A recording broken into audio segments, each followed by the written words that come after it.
If I could tell you one thing about your social justice classroom, it would be to incorporate themes of interculturality in your classroom. I know, it seems like such like a lofty idea. And honestly, when I talked about interculturality and I asked people at my previous conferences, do you know what it means? A lot of people did not know what it meant. So if you're one of my peoples who doesn't know what it means, please don't feel like you're gonna have to click off this video because you just don't know what it means. Stay, watch, because I'm going to really just explain it really quickly for you. ACTFL actually acknowledges interculturality as a major key in student success. It's the idea of being able to make comparisons between products, practices, in order to understand perspectives, right? That PPP. And also tying that with students being able to interact and survive in the culture. And so I kind of think of it as students, if you just whittle it down, students being able to compare their culture, their home-based culture, with the culture that they're studying, the target culture, and draw comparisons between the two, as well as learning how to interact with the target culture that they're studying to interact appropriately. And so that's interculturality in a nutshell. And I'll link all my source documents below. The ones that I just said with the PPP have a source document from the can-do statements from ACTFL. And so I will put those down in the description box below. Why is this important? It's important to include interculturality in the classroom because when you bring in elements of student identity, students' home culture, student-based culture in the classroom, they begin to get curious as to how it relates to the curriculum. So how does their music at home relate to the music that we're listening to in class? Or how do their religious practices relate to the religious practices of 711 to 1492 in Spain? And so it can be quite an experience, quite a journey for the students. And it ignites a lot of curiosity.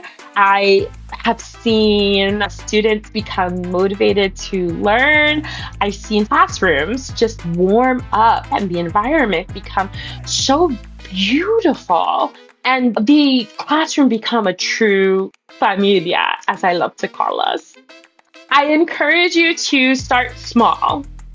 Learn about your students. I do this every single year. I administer a survey, and I actually have put the survey together and I put it on TPT so that I'm sharing it with everybody. And I actually kind of like souped it up a little bit so that you guys have even more options and questions that you could ask your students. It's editable. You can change questions, throw them out, put some in, do whatever you want to do.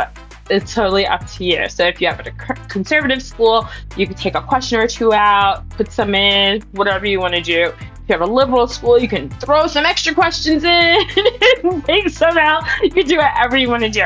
Oh, or you can make your own survey. Like, do whatever you want to do.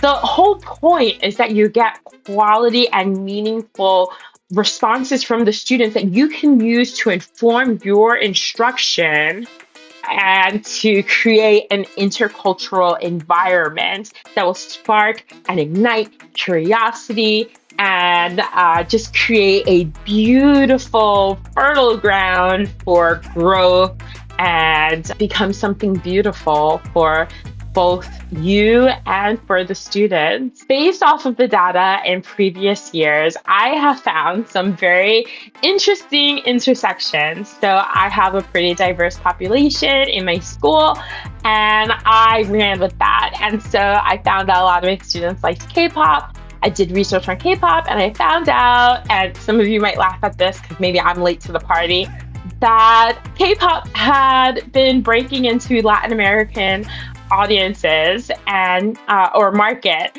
and had lots of songs in Spanish. And I just found this fascinating. So I played it in class, and students found it fascinating as well. On both sides of the aisle, students who were themselves Korean and students who liked K-pop as a musical genre. I have students who speak Arabic, and they found it so cool that there's a long-standing history of Arabic in the Spanish language. The expression ojalá que, when you break that down linguistically, they find it just very interesting that there are large populations throughout Latin America. I think that the goal when I'm doing all of these projects or these I guess daily mini things is that I'm showing my students that we are more alike than we are different. And so we don't have to treat each other as foreigners. When you're studying language, you are entering another person's culture. You're a guest, and hopefully you will become adopted in that culture. If you need help creating resources, I actually encourage you to create your own resources. If you need some help creating resources, I have tons of stuff.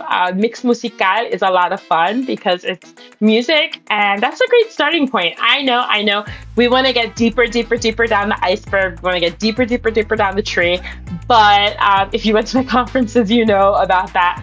But you know what? Start somewhere. Start somewhere, okay? You have to crawl before you walk. I really do feel that if you do something that will ignite that curiosity, it'll snowball into something else daily. And so go ahead, explore the Mix Musical. I have web quests that embed that cross-cultural curiosity. Or I even have games like Adivina Quién, which just have the diversity built into it. And so if you have any questions, email me at hola@theculturalclassroom.blog. And I will be there waiting for you if you need any help getting started. ¡Mua! Un beso. Chao, mi gente.